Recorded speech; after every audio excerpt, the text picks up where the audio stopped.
The very best athletes in the world all know success is not achieved without pain. The relentless training needed to make it to the top of any sport hurts like hell.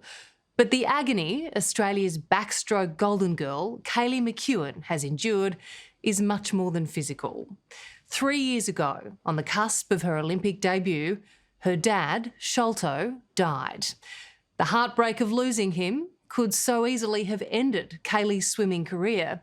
Instead, she did something truly remarkable.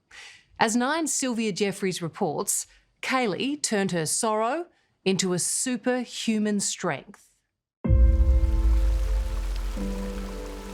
How beautiful is this? I know, can't get much better than this, honestly. Why are you drawn? She's the fastest female backstroker in history. But believe it or not, there's nothing Kaylee McKeown loves more than the chance to slow down. I just feel so free and disconnected from the rest of the world. I'm not a hippie by any means, but it's just nice to be calm and relaxed. It sounds a bit hippie. It does sound a bit hippie, doesn't it? It wasn't, I promise you that. It's a very different story, though, in the pool. Kaylee is the Olympic, Commonwealth and World Champion in both the 100 and 200 metres backstroke. Kaylee McKeown is going to strike gold. And at 22, she already holds 3 world records. It's a world record. Kaylee McKeown take a bow. No woman on earth has ever been faster than you in backstroke. When people say that, it makes me feel so uncomfortable because I'm like, world records are meant to be broken and there's going to be someone who comes along who's going to be better and stronger and fitter as me. So I'm not necessarily fixated on breaking a world record. I'm just fixated on being the best Kaylee McKeown that I can be. And it's all because of her dad, Sholto. He was her champion. And in their hometown of Caboolture, 1 hour north of Brisbane, he gave Kaylee and her big sister Taylor a fun and adventurous childhood. Dad was always outside with us in the pool, out in the yard doing whatever. You were incredibly close to your dad, weren't you? And there's all these different home videos that we have and it's like, I was always next to Dad to the point where you get to that height, I was always copping an elbow to the head because I would always be by his side. Stop looking. Sholto was behind the camera at every junior swim meet, cheering Kaylee on with her mum, Sharon. Her coach in the early stages had said, I've come across a thoroughbred. You don't get many thoroughbreds. I never dreamed about going to the Olympics. Even, winning my age group, I was like, I'm a girl from Caboolture. No one's in Caboolture, My biggest thing was always trying to be as good as my sister, always trying to beat her. And she is 6 years older than me, so it just kind of worked out better for me when I had to race people my age. After watching her sister swim for Australia, young Kaylee set her own sights on the Olympics. But one day in 2018, she came home from training to terrible news. They sat us down and Dad just said, I've been diagnosed with brain cancer. And I just started bawling my eyes out because as soon as you hear about cancer, it's not good. It was devastating. Sholto had glioblastoma, a fast-growing brain cancer with no cure. I said to him, I was like, does this mean you're going to die? He didn't shed a tear. When I said that, he just gave me a hug. He was worried about you. Yeah. And just that, I was like, just thinking about, my dad's never going to walk me down the aisle of my wedding. Just things like that. I was so heartbroken. It's hard when the person who's given you all your strength in your life is deteriorating like that. Yeah, I think it made me grow up a lot faster than what I would have liked to. I've definitely seen things that I wish I didn't see, or, ask questions that no one should really have to ask about their dad.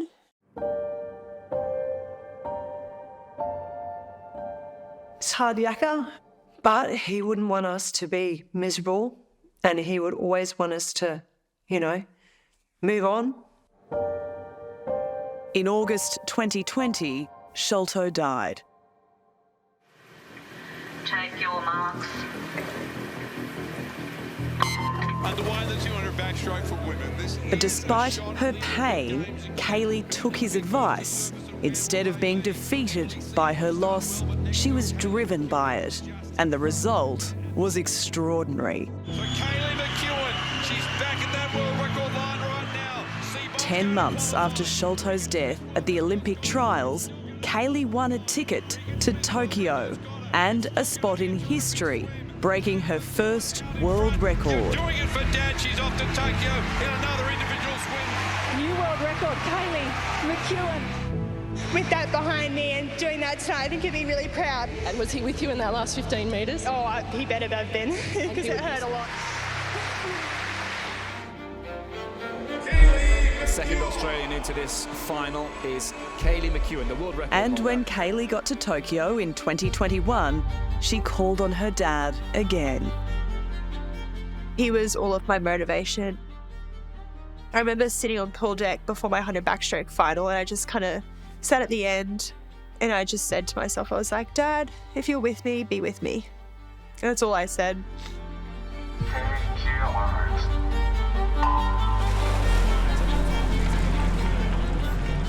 It was the most important race of Kaylee's life, but her mum and sister were also missing. Grounded by the COVID border closures, Sharon and Taylor watched on from home with all the other swimming families.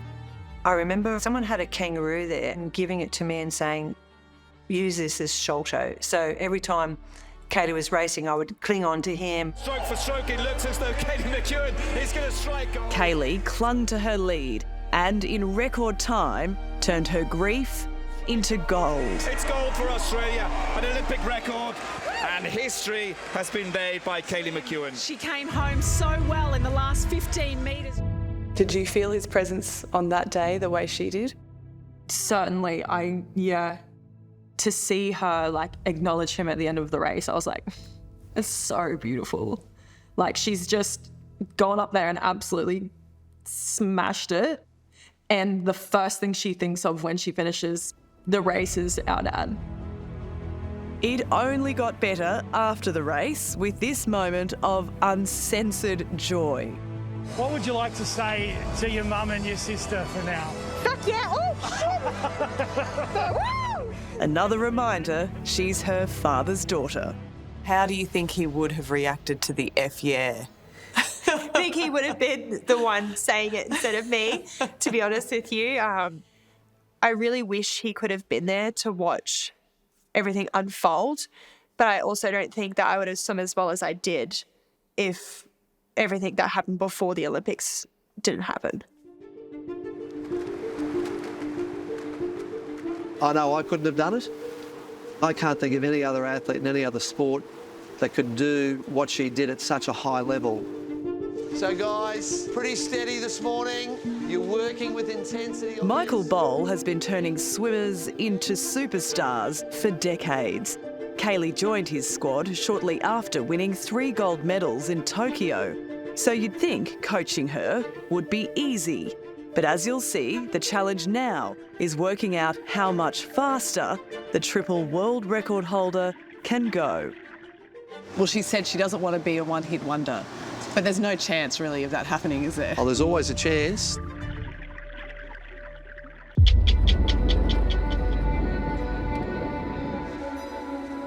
When you're an Olympic champion, there are hardly any days off. And Kaylee McKeown is determined to make this one count. She's out in the Queensland sun doing what her dad loved. You never know when it's going to be the last day. Sounds grim, but it's pretty true. Yeah. What do you miss most about him? I just miss his presence. He had no idea what my PBs were. He was just happy to see me swim and see me happy. Kaylee's father, Sholto, died of brain cancer 3 years ago. It was a devastating loss just months before her Olympic debut. But using him as her motivation, Kaylee powered on and won 3 gold medals. Kaylee McKeown is going to strike gold for Australia. I never thought like this little kid running around barefoot everywhere was going to stand up on an Olympic podium. Kaylee's triumph was inspirational, and it meant even more because she got to share it with her childhood hero, Emily Seebohm, a veteran of the sport who was thrilled to win bronze at her 4th Olympics. I had idolised Emily growing up, and I thought it was so cool to, you know, finally get to that Olympic level and be in the same race as her. I think it was like one of the most insane moments because like I was just so happy to be able to get back to there, to be at the Olympics, to be racing Kaylee. Like she's the best in the world, and like there's no better feeling than like being up there with the best. Realising this could be her last Olympics, Emily was happy to break protocol to make a memorable moment with her teammate, presenting Kaylee with her gold medal. Well, this is pretty special. They won't like it in bureaucratic circles, I'm guessing. But, Little did Emily know, Kaylee was about to return the favour, bringing her up to the winner's podium. as we hear the national anthem. You know, a lot of people work their whole lives towards a gold medal moment and wouldn't want to share a podium in that moment. Why did you want to share that with Emily? I think it just made it special. Being able to stand on the same dais, singing the national anthem, looking at the pool, recognising how hard we have trained to get to where we are. It's just such a cool reflection. I think you get to a point where it's like you're not really doing it for like the stats and stuff like that. You're just doing it because it's what you love to do. It's your passion. Kaylee also had her boyfriend, Brendan Smith, by her side at her first Olympics. So, Brendan, when did you two meet? Do you remember? Yeah, so it was after I qualified for the Olympics in the 400 IM at the Olympic trials, and Kaylee came over and said, "Good job, congratulations on making the team," sort of thing. And yeah, we just got closer from there. So was that you making a move, Kaylee? Yeah. I'm not even going to try and lie about that. And what did you first notice about her? Definitely her determination and drive, just not even towards swimming, but everything she does is definitely something that's different from anyone else I've ever met. The couple share a life together on the Gold Coast. Red top, here we go, let's get moving. Swim, kick, pull, form 3. And now a coach as well. On the white bottom coming up. Michael Boll has the unenviable task of making sure swimming remains their priority. One of the first things I did was sit them down together and just say, look, you know, both of your goals are Paris, and I've seen it before in squads. And when sort of relationships go separate, it can be a little bit ugly. It's not good for the other team members, it's not good for me, and it's not good for Kaylee and Brendan. So they've got to manage that relationship. They've done it well so far, and we hope that's the case for the next 11 months, and I don't care what happens after that. Not really. But Bowen, you are absolutely murdering that. Bowley, as he's affectionately known, runs a star-studded squad with several champions, and he believes Kaylee's best is still ahead of her. She said she doesn't want to be a one-hit wonder, but there's no chance really of that happening, is there? Well, there's always a chance. It's you know, not enough to have the success she had last time. She wants more. She's probably one of the most focused, high demand of herself and her teammates, athletes that I've ever coached. How does that play out in the squad dynamic? It can get a little bit testy at times. We might do a 400 warm-up, and off every wall we might say, take 8 kicks. After 100 metres, she'll stop and she'll say, that person over there's only taking 5. That person's taking 4. She's dobbing them in. So I've got to... Kaylee, forget about them. They're not going to help your result in Paris. Focus on what you've got to do. You know, it's a good problem, but you've just got to manage it. A few birdies have told me now that you dob in some of the other swimmers when they're slacking off a bit. I wouldn't say dog, but it's just... Point them out. Yeah. It's so frustrating to me. At the end of the day, I am trying to bring out the best in the people around me, and I hope one day that people can actually reflect on that and see that I'm not just being this big meanie trying to pick on them. I'm actually trying to make them the best athlete that they can be. 130, 125. It might not mean much to non-swimmers, but every female backstroker has the same elusive goal. I would love to be the first woman to go under the 57 mark. It's something that Bowley keeps whispering in my ear, like, you know, you can really do this. Swimming 100 metres in less than 57 seconds will take sacrifice. Kaylee's at the pool 6 days a week and has no time for a job. It means any help from sponsors is gratefully received. It was the most successful meet that Australia's ever had in history. And it makes for a hectic life for a 22-year-old, with more pressure than most of us could handle. We got World Cups that are in Athens, Berlin and Budapest, so that'll be nice being over here. I'm going to expose you, but he puts food in his mouth. But win or lose, Kaylee knows some things will never change. We're very much not bogan. Yeah, we're pretty bogan. I'm not going to lie. She'll always have her family to keep her grounded and the memory of her dad to keep her going. Tell me about the tattoo on your foot. You know, after his passing, I was like, why? I just got so angry with the world. Like, why are you rocking up to training if you're not going to give 100%? Like, you could die tomorrow.